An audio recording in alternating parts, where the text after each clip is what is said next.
I take a break from the album for just a moment to ask you about, you talk about the passing of dear people in your life in the last few months, but it started out as we sit here and we speak, it's been about a year since Little Jimmy Dickens passed away.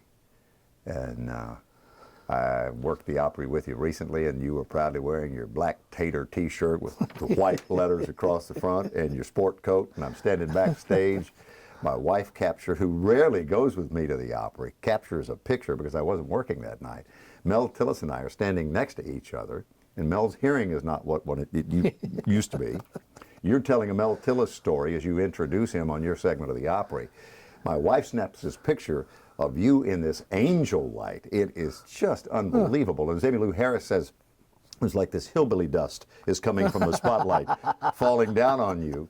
And Mel and I, and she says, look at, I got that. And it turned out so well. And I posted it to Facebook, social media, Twitter, and just thousands of responses. And Mel is saying to me, what the hell is he saying?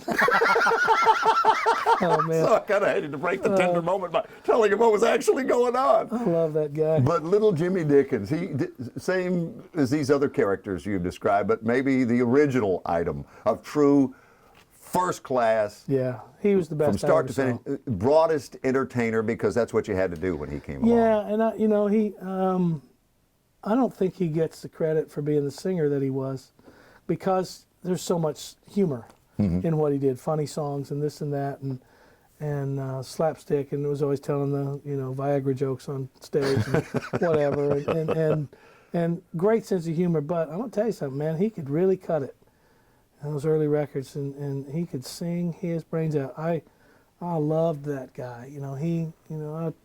I told him, I said, between you and me, you stand the tallest of them all.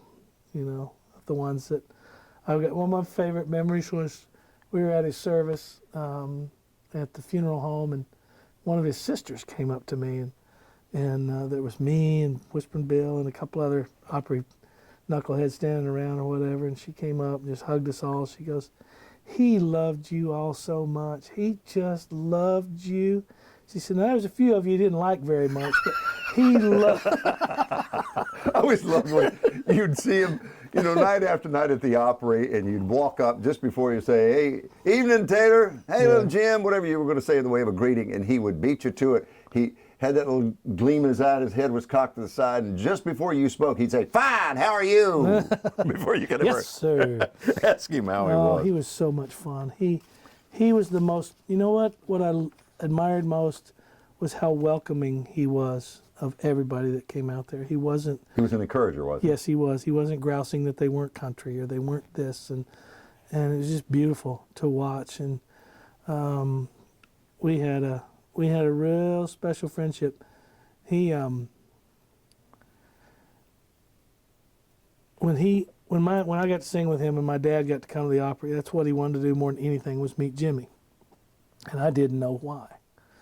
And so I said, Jimmy, would you mind meeting my father? He said, my pleasure, and my dad started talking to him. He said, Jimmy, he says, I love your record of Plain Old Country Boy, and I can't find a copy of it anywhere.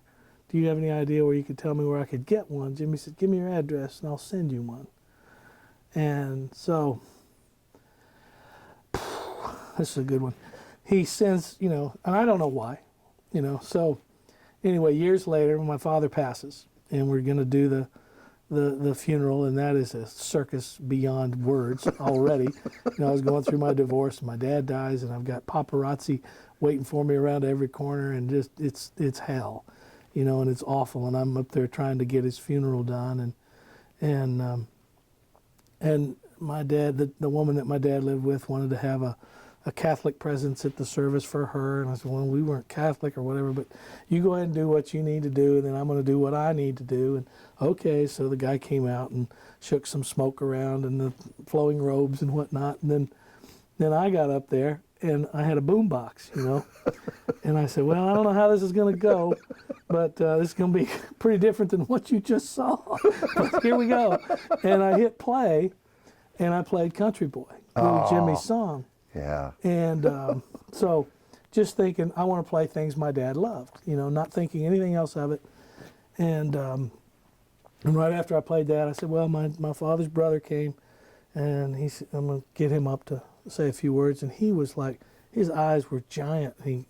This country boy had just played, and he got up there and he says, I cannot believe you played that song. I said, well, I knew my dad liked it, and he got to meet Jimmy. He says, no, you don't understand. He said, when we were little boys, that's the first record we ever got. Oh, my.